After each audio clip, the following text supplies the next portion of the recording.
And welcome back, everyone. Time for Daybreak in 10 on Color 10. We are on the air with you for the next 10 minutes without commercials beginning right now.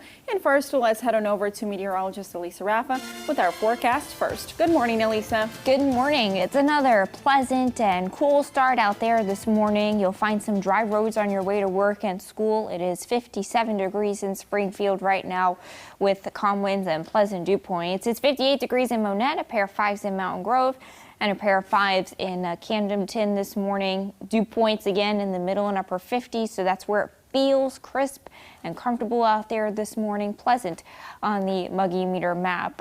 Bright sunshine outside of the window while you're homeschooling today. You'll find those temperatures getting into the lower 80s. 83 degrees, a little bit warmer than yesterday, but the humidity still staying pretty low. Mostly clear skies and lows in the lower 60s tonight. Tomorrow, a couple more clouds, a little bit more humid, and some spotty showers possible to the south and east. That's as we tap into a tropical air mass courtesy of Sally. Sally is a Category 1 hurricane with 85-mile-per-hour winds moving very slowly north and west at just 2 miles per hour. That slow crawl will dump feet of rain along the Alabama and Florida coastlines. We're talking 10 to 20 to maybe 30 inches of rain. Then you make a big turn to the east, so Springfield not included in that cone of concern. Not really expecting too much in the way of impacts here. Slow trek northward, we'll find some increasing clouds and humidity, maybe some spotty showers to the south and east. Otherwise, little impacts from Sally. On the backside of the front that will finally kick Sally out, we'll find sunshine and another fall feel by Friday. Temperatures in the upper 70s this weekend. Overnight lows getting pretty cool. We'll find some overnight lows in the low to middle 50s late this week into the weekend. Joe, Jen.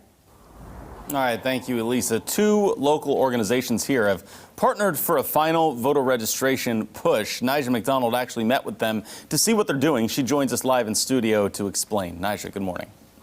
Yeah, Joe, well, good morning. The Springfield NAACP and Faith Voices of Southwest Missouri hope to provide people with a safe and accessible way to prepare for the November elections. Now, they're offering voter registration Tuesday mornings at Cross Lines and Sunday and Monday evenings at University Heights Baptist Church. There will also be a notary and someone to explain the difference between absentee and mail-in voting on those nights. Now, Dee Ogilvie serves as lead deputy registrar for the Springfield NAACP and says they're working hard to get young people to the polls while also helping break down any barriers people wanting to vote may experience. If you are registering to vote somewhere where you don't have a deputy voter registrar, the key here is to make sure you fill out as many spaces on the voter registration application as possible. Don't leave blanks. If your information is not complete, then it may take longer for them to contact you and say, it's not signed, it's not dated, we don't have an apartment number. That seems to be the biggest problem in Greene County. We forget to put our apartment number on there, and then it's not a valid registration. Well, again, those efforts begin this morning at Cross Lines from 9 a.m. and will run until 1:30 this afternoon. The address there is 1710 East Chestnut Expressway. These registrations will last through October 5th. You can visit our website at ozarksfirst.com for more information on the efforts. Thank you. And starting today, Christian County will have its own COVID-19 drive-through testing site, but the location has not been released to the public because there are a couple of criteria that you need to meet to get tested there. You will need a doctor's approval and to make an appointment by calling emergency management. Phil Amtower with emergency management says he hopes more testing will help slow case numbers and deaths in the county. He also expects the new site to alleviate workload on the Springfield Greene County drive-through testing site in the Christian County Health Department. It very well might alleviate some of their workload because before, Christian County residents didn't have a place here to go. That was their only alternative, to go there. Right now, the health department is just overwhelmed, tracing, contract tracing, doing those types of things. So we took this project so they wouldn't have to. This is not really an emergency management function. The health department usually does things like this, but like I said, they've been so overwhelmed, and we're just trying to take up some of the slack for them and help them out. The drive-through site will be open 3 days a week, and Amtower says it takes about 48 hours to get the results back. Going around the Ozarks for you, the Douglas County Sheriff's Office is looking for a, quote, dangerous suspect. 46-year-old Wayne Shelton Jr. is wanted for allegedly trespassing on people's property and assaulting a woman. A warrant for his arrest has been issued. The Sheriff's Department says he was last seen driving a green Mercury Cougar with a busted front windshield. If you know anything, you are asked to contact authorities there. News from around the region. Parents and high schoolers from several St. Louis County school districts peacefully protested in downtown Clayton yesterday. This was because they opposed County Executive Sam Page's guidelines of not allowing kids to play fall high school sports. They also want the county to allow schools to bring all students back into the buildings. It's time that one person doesn't make the decisions for everyone. I think this is America. We need checks and balances, and he hasn't even come out and spoke to us like intelligent individuals, and I find that frustrating. Many from the crowd chanted, "Let them play," and held up signs as the group marched around the downtown area. No word if more protests are planned. And around America, investigators in Minnesota continue searching a quarry for clues after a plane disappeared with 3 people on board. The pilot and 2 passengers took off Sunday afternoon. Yesterday, search crews found some debris from the plane about 6 miles from the airport. The quarry walls are sand-based, and the quarry itself is up to 200 feet deep in some spots. Investigators are calling the search a recovery and not a rescue. Making news around the world for the second time in less than a week, Haiti's police force was protesting man demanding the release of an imprisoned officer and reinstatement of another. Several hundred police officers discharged their weapons into the air, vandalized a government building, and set vehicles on fire. The protesting police are demanding What they are protesting is that they are demanding the release of an officer who was arrested for disarming a presidential palace guard while the guard was on duty. They're also calling for the reinstatement of the National Police Union spokesman who they consider was arbitrarily dismissed. Over 24 Hong Kong pro-democracy activists appeared in court today to hear charges of taking part in an illegal assembly over a June 4th vigil commemorating the crackdown on protesters around Beijing's Tiananmen Square in 1989.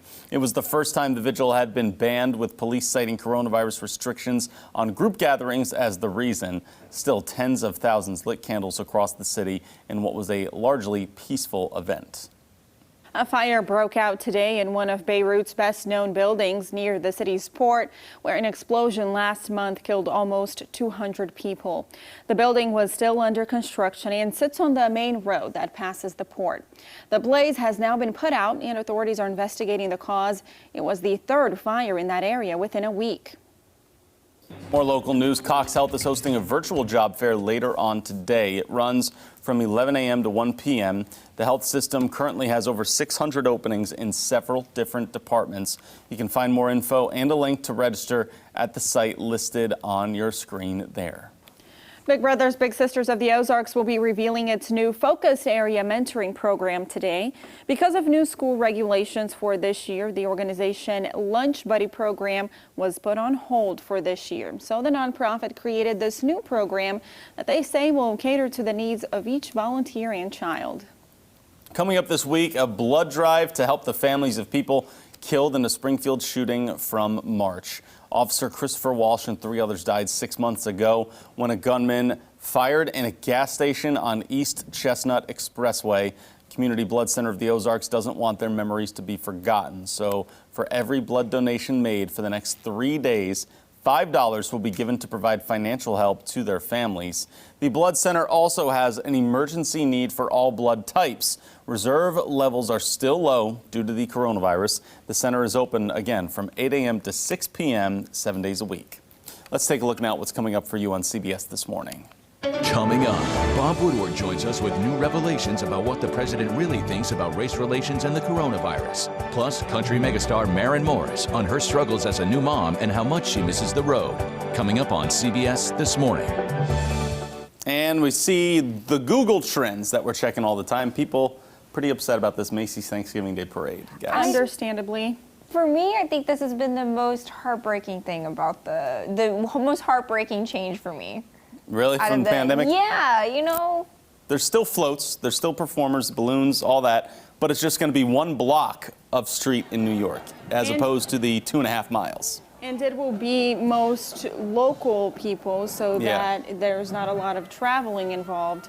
I think it's not going to be the same. We don't have a choice, you know. It's Right. like when I saw that yesterday, I was like, no, not the parade. Really? I think a lot of people are with you on this, Elisa, because it's going to take away the feel of Thanksgiving, you know. Those big balloons you see right there usually take about 80 to 100 people that are holding the strings that help those things keep afloat. Now they're just going to get some, as they're calling it, specialized vehicles to tether them down. Man.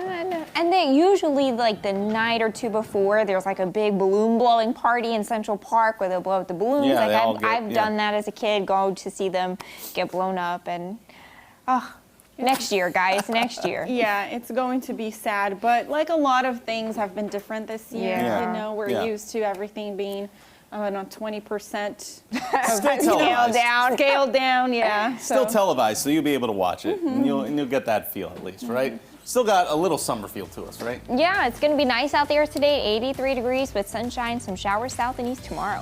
All right, thanks, Elisa. Thanks for joining us here on Daybreak. We'll see you for more local news on midday.